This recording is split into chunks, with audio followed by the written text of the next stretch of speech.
আসসালামু আলাইকুম। সো আজকে আমাদের কোশ্চেন হলো যে বাংলাদেশের কোন অঞ্চলগুলোতে খরা বেশি হয়। তো আমাদের বাংলাদেশে কিন্তু একটা সবুজ দেশ, লাল সবুজের দেশ।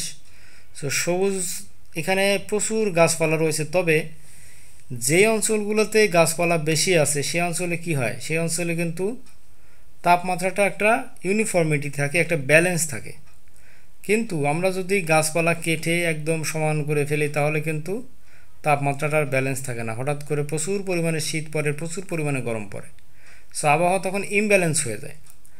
তো বাংলাদেশের উত্তর পশ্চিম অঞ্চলে দীর্ঘকাল ধরে শুষ্ক আবহাওয়া ও অপর্যাপ্ত বৃষ্টিপাত এবং অল্প সংখ্যক নদী থাকার কারণে খরার প্রবণতা বেশি।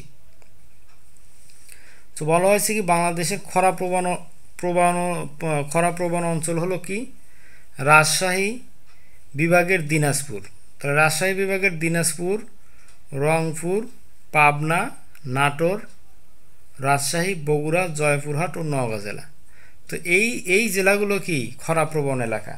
তাহলে কি কি কোন কোন জেলা? রাজশাহী বিভাগের দিনাজপুর জেলা, রংপুর জেলা, পাবনা জেলা, নাটোর জেলা, রাজশাহী জেলা, বগুড়া জেলা, জয়পুরহাট ও নওগাঁ জেলা। তো এই ছিল আজকের ভিডিও। আশা করি ভিডিওটা অবশ্যই তোমাদের কাজে লাগবে। সবাইকে রিকোয়েস্ট করবো যারা আমার চ্যানেলকে এখনও সাবস্ক্রাইব করো নাই, প্লিজ সাবস্ক্রাইব মাই চ্যানেল। আল্লাহ হাফেজ, আসসালামু আলাইকুম।